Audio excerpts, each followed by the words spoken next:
Zsuzsa. Super impressive. I was already impressed a little bit. I've known about it, but I was like, wow, and that too. And that too? Like, holy crap. Awesome. So, wow, that's a hard act to follow. So my name is Zsuzsa. I have this crazy Hungarian name, so if you can't pronounce it, you can just call me Z, as a lot of my clients do. I am a certified master coach and a business strategist. And I essentially help people, continuing on with what you said, I help people tap into their essence and really figure out, who they are and what is their purpose and their passion and their priorities and their path. And I help them create a business that is the organic extension of who they are.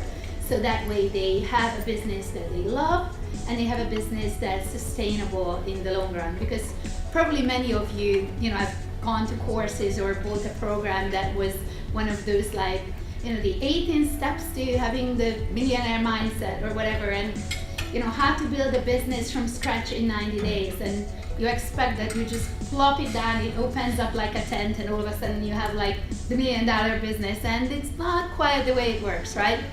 So I actually find through my life that there has to be a certain system and a strategy within which you, being yourself, feel comfortable being in the flow and really improvising. And that came around because, again, being born behind the Iron Curtain, being in communist Hungary, I was set on this track to become a history and Russian teacher, which seemed like a really good idea in 1988, but all of a sudden being in the PhD program with Russian and history in 1990 when the wall was coming down was an utter disaster because nobody wanted to hear a word of Russian. Nobody wanted to hear about history the way I learned it in the communist system. So all of a sudden I had to reinvent myself. And what I found was that when you have that purpose and that vision and that's big enough, it really calls you forward and you have no idea how you're going to make it happen, but you will make it happen. And that's what happened to me. I came here in the US when the wall came down. I literally decided to take freedom to a whole new level. I came to this country to be a maid and a living nanny for a newborn. I was 20 years old. I had $20 in my pocket. I said goodbye to my parents and my family, which was just the most heart-wrenching thing I ever had to do. And I can still hardly talk about it 23 years later, but it was all worth it because I literally scrubbed my way up in the world. I ended up working in the entertainment industry, in marketing. I put myself through school, got scholarships. I went to UCLA. I went back again for my MBA. And now I can live my dream of helping others live their dreams and create a business that they are just so enthusiastic about and excited about. And I just love every moment of it. So that's what I do. Examples of that earlier today. Okay, Zsuzsa? For me, I feel like I'm following the same advice that I'm giving to my clients. That I believe That's that. good. Yeah, it is, right? Yeah, it works. What really works, I think, is somewhat individualized because you really cannot do it all. At least you cannot do it all at once. And I believe that every single person has their own unique gifts and talents, and that will determine your platform and how you are really connecting with people and how you reach your audiences. For me, my offline platform is my main platform because I love getting to know you guys. I love having the conversations and really connecting and creating that bond.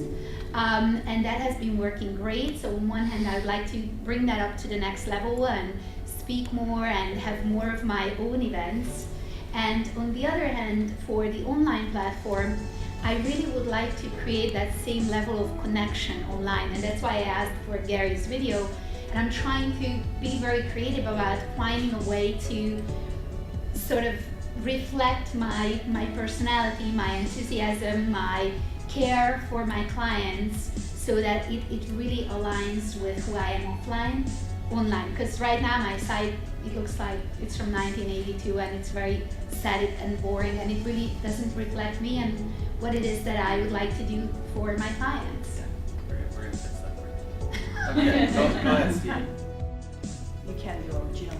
Yeah. Good. Zsuzsa. It kind of killed my point in a way, but I did not spend $500 or $600,000 on things. Please, just send the truck over.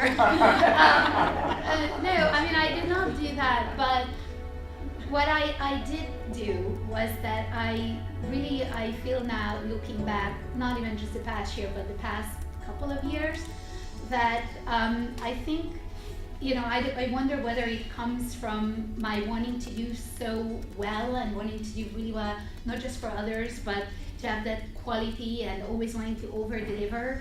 I have a bit of like a perfectionist side to myself, and I find that sometimes your strength is your weakness and your weakness is your strength, which in my case, it meant that, I'm coming from a very strong branding and marketing background. That's what I've done in the entertainment industry. I worked on movies from Evita to Die Hard with a Vengeance, with The Matrix, major movies, right? And, on those productions, you don't want to screw things up.